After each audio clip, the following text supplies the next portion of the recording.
नमस्कार, आप सुन रहे हैं द बॉलीवुड रेडियो और मैं हूं आपके साथ अनूप आकाश वर्मा। दोस्तों, आज का किस्सा है वैजंती माला का। वैजंती माला हिंदी सिनेमा की यादगार अभिनेत्रियों में एक है।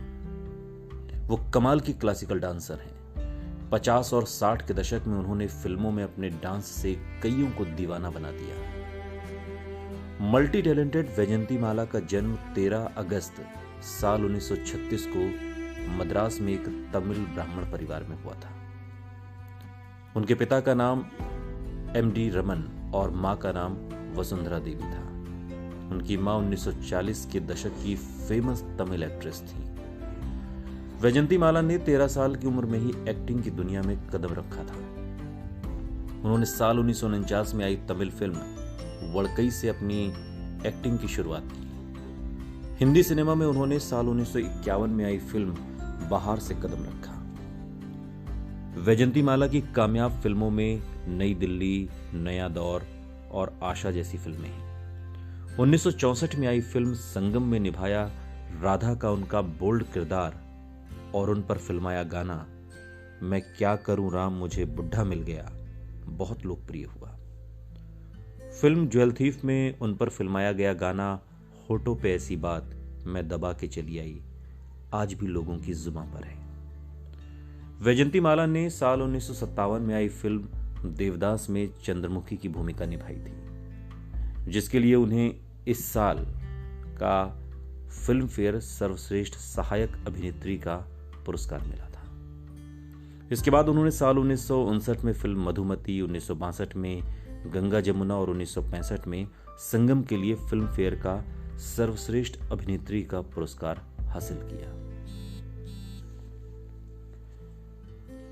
इसके बाद सालों तक दर्शकों के दिलों पर राज करने वाली एक मंझी हुई एक्ट्रेस के अलावा वैजंती माला एक बेहतरीन डांसर भी साबित हुई।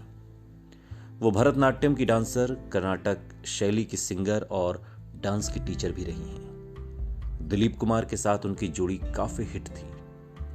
फिल्म लीडर, मधुमती, नया दौर, गंगा जमुना और संघर्ष जैसी सुपरहिट फिल्मों में दोनों ने एक साथ काम किया। हर फिल्मी कलाकार की तरह अफवाहों का सिलसिला उनके जीवन का भी हिस्सा रहा है। ऐसी चर्चा थी कि अपने फिल्मी करियर में वो दिलीप कुमार और राज कपूर के करीब आई। राज कपूर की पत्नी ने जब उनके रिश्ते पर सवाल उठाया। संगम के बाद वैजंती माला और राज कपूर की लोकप्रिय जोड़ी एक तरीके से टूट गई। उन्हें भी अपने जीवन में नाकामयाबी की मार झेलनी पड़ी, लेकिन फिर उन्होंने देवानंद के साथ साल 1967 में आई सफल फिल्म ज्वेल थीफ से एक नई शुरुआत की। इस दौरान उनके जीवन में आए डॉक्टर चमनलाल बाली और बहुत दिलचस्प किस्सा है डॉक्टर साहब के साथ। हुआ यूं कि एक बार वैजंती माला को निमोनिया हो गया। इलाज कराने के लिए डॉक्टर बाली के पास गईं और बाली उनके प्रशंसकों में से एक थे। वैजंती का इलाज करते करते दोनों में इश्क हो गया और फिर 10 मार्च साल 1968 को दोनों शादी के बंधन में बंध गए। एक बेटा भी हुआ। उनका जीवन कई साउथ एक्ट्रेस के लिए एक प्रेरणा स्रोत रहा है। उनमें से एक रही हेमा मालिनी। हेमा खुद वैजंती की बहुत बड़ी प्रशंसक हैं। वैजंती माला ही वो अभिनेत्री थीं जिन्होंने हिंदी सिनेमा में नृत्य को एक खास पहचान दिलाई थी। बाद में वो राज्यसभा के लिए भी चुनी गईं। वैजंती माला ने अपने जीवन का हर किरदार बखूबी निभाया। डांसिंग स्टार के नाम से मशहूर एक्ट्रेस की सुंदरता और डांस आज भी लोगों के जहन में है। सुनते रहिए द बॉलीवुड रेडियो।